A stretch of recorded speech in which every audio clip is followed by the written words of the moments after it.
எனக்கு நெக்ஸ்ட் அக்கா யாருன்னு சொல்லுங்க பார்க்கலாம். நெக்ஸ்ட் அக்கா ஓகேப்பா.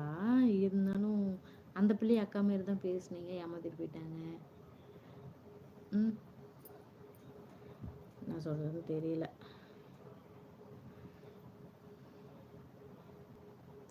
சொல்லுங்கப்பா, நீங்களே சொல்லுங்க. நீங்க சொன்னாதான் தெரியும் எனக்கு.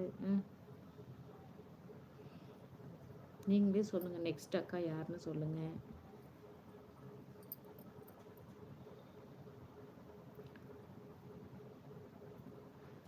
நீங்க தான்க்கா. நானாப்பா? சரி சரிப்பா. அக்கான்னு சொன்னீங்களா, அது வரைக்கும் எனக்கு ரொம்ப சந்தோஷம். உங்களுக்கு அக்காவாக இருக்கேன் நான். சரிங்களா? சரி சரி சரிப்பா.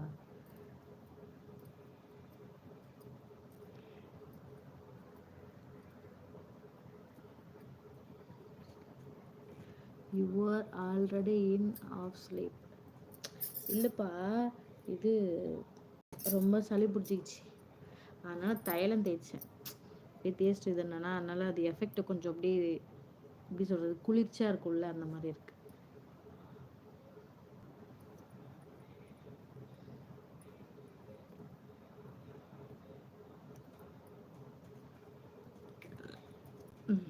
அம்மா கிட்ட சொன்னீங்களா சக்தி?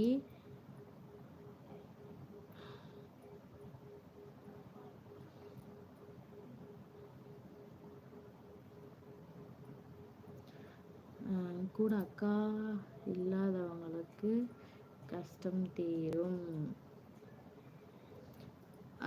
கேட்குறேன்னு தப்பாக நினைக்காதீங்க சக்தி. அதாவது உங்களுக்கு கூட பிறந்த அக்கா யாரும் இல்லையா? அக்கா தங்கச்சின்னு யாருமே இல்லையாப்பா?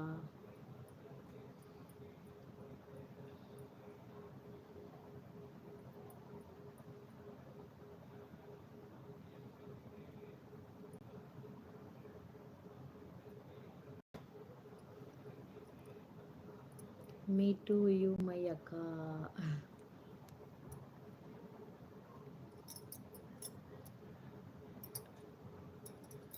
Okay okay Senthil. அதான் நீங்கள் இருக்கீங்களாக்கா, ரொம்ப சந்தோஷமா, ரொம்ப சந்தோஷம். சரிப்பா, கண்டிப்பாக நான் இருக்கேன்ப்பா. சரிங்களா? என்னை அக்கான்னு என்னை மதிச்சிங்கன்னா, உண்மையாப்பா அக்கான்னு மதிச்சிங்கன்னா நானும் அக்காவாக இருப்பேன் சரிங்களா? என்னால் முடிஞ்ச அளவுக்கு உங்களுக்கு ஆறுதலை சொல்ல முடிஞ்ச அளவுக்கு நான் சொல்லுவேன். ஒரு அக்காவா தம்பிக்கு நல்ல நல்ல வழியை மட்டும் காட்டுறேன். சரிங்களா? வேற எப்படி பேசுறதுன்னு எனக்கு தெரியல.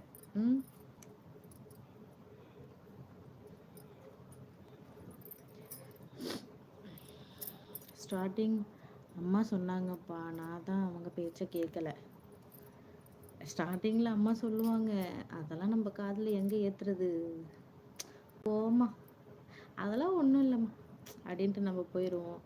ஆனால் அது பின்னாடி நம்ம அனுபவிக்கும் போது தான், ஐயோ அம்மா அன்னைக்கு சொன்னாங்கல்ல, பார்த்தீங்களா இப்போ ஃபீல் பண்ணுறீங்கள. அதனால இந்த லைவை யார் பார்த்துட்டு இருந்தாலும் சரி, இதுக்கப்புறம் பார்க்குறவங்களா இருந்தாலும் சரி, அம்மா அப்பா சொல்கிறது கேளுங்க தயவு செய்து. எல்லாம் உங்கள் நல்லதுக்கு தான் சொல்லுவாங்க. சரிங்களா?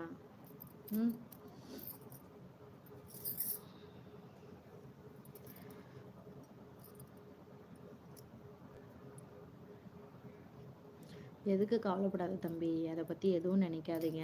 சரிங்களா? எல்லாம் சரியாயிடும்.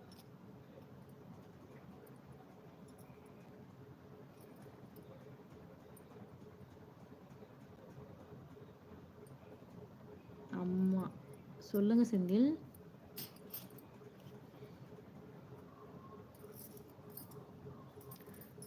சொல்லுங்கப்பா.